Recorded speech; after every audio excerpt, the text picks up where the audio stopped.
Hey folks, so this is going to be my last blog in the series The Myth of the American Dream. I know I said it would take 6 blogs, but I've decided that the subject of this blog, what I want to talk about today, will be a great place to end. So, I've told you about how parenting styles influence the American dream, or at least the pursuit of it. Middle and upper class people take different approaches in teaching their children how to interact in the world, and by doing that, they effectively pass on class. Those children then take similar approaches in their own families, structuralizing class and perpetuating the inequality. And this is only one part of the cycle. I told you about how public policy, namely tax policy, hinders people from achieving the American dream. We're not above racist laws. We assume that because something is called law, it is just, it is righteous. In an ideal world, I think that would be true, but in the United States, it's not.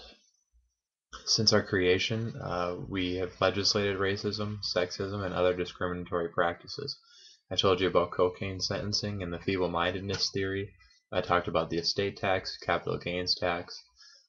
Pretty much overall, public policy in the United States has largely failed anyone disadvantaged.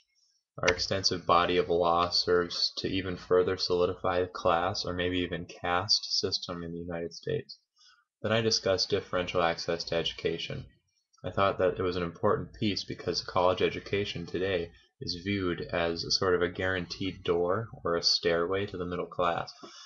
It's important to point out that not everyone can climb these stairs, and surely not everyone even knows where to find these stairs.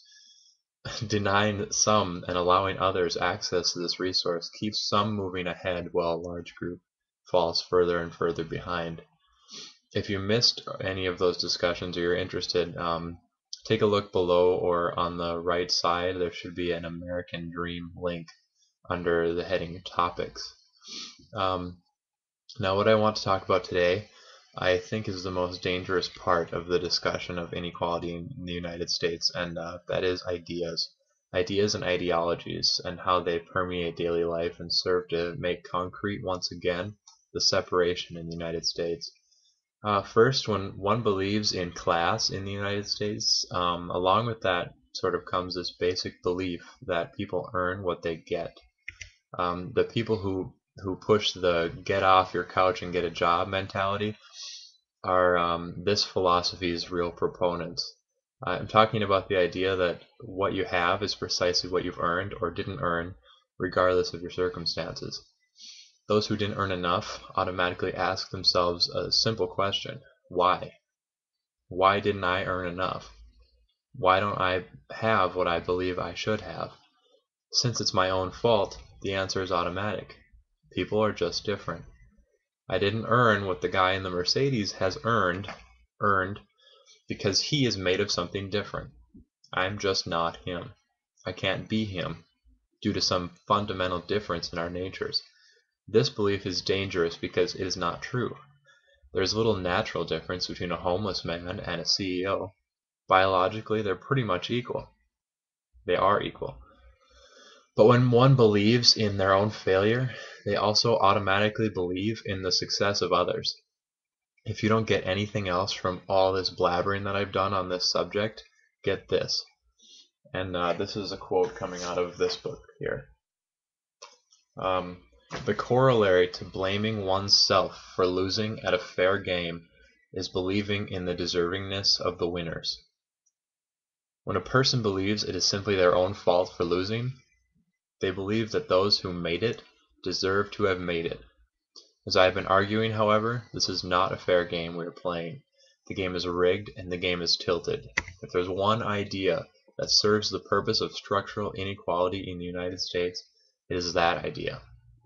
Keep in mind, though, even if the belief is false, even if the idea that one determines his or her own fate isn't true, the outcomes of believing in it are very real. The results of believing in it are real. What are the results? The caste system in the United States. The transmitting of class from one generation to the next. The poor get more poor, while the rich get more rich.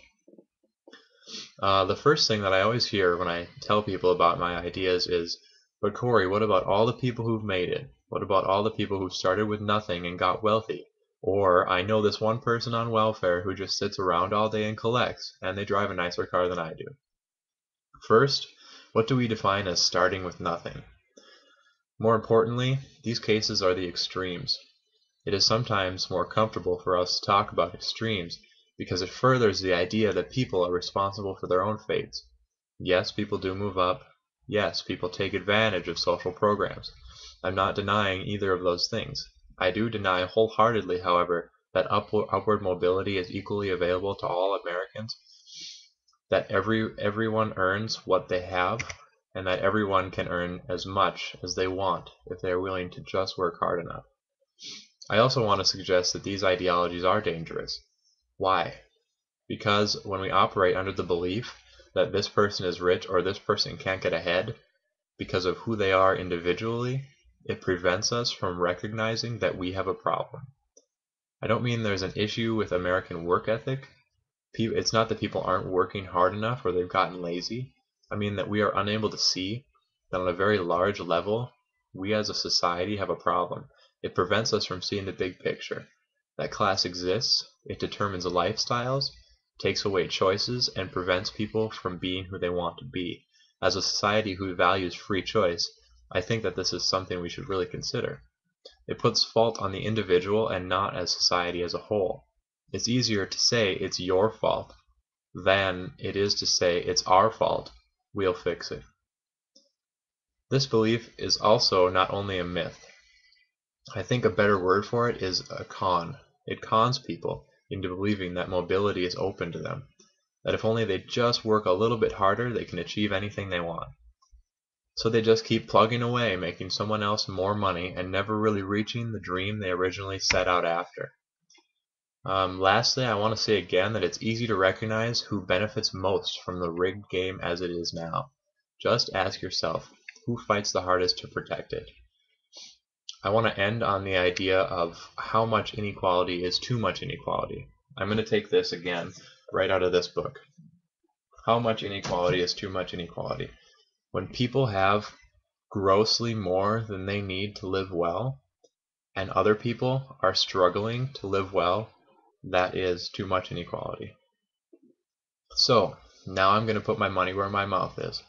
For each comment I get on this blog, either on Facebook or by clicking the comment button below, I think it says leave a comment, I will donate $1 to the Children's Literary Initiative, a program, literary or literacy initiative.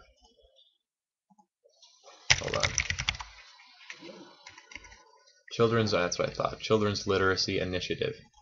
What they do is they provide materials or programs to increase literacy in mostly public schools. I'll put a link to their website below this video if you want to learn more. I also am a poor college student, so I got to limit the comments to 100. To comment, either comment on my Facebook link on my wall or click leave a comment down there. Only one comment per person will be counted. In your comment, tell me what you think about what I've been talking about. What do you think about the American dream? Is it alive or dead? Is it a myth? Is it reality? Or just tell me about your own experiences. Tell me where you're from, maybe, or something about you. So I know you actually watched the video. End your comment with the number 8 4 times. 8888, or like this. To help me get 100 views or 100 comments, you can go to my Facebook and click share, or you can just post a link onto your own wall, or tell people or email people about it. But let's max this out and get $100 for the Children's Literacy Initiative. If you like the blog, sign up to receive email notifications when I post. In the bottom right hand of your screen, there's a follow button.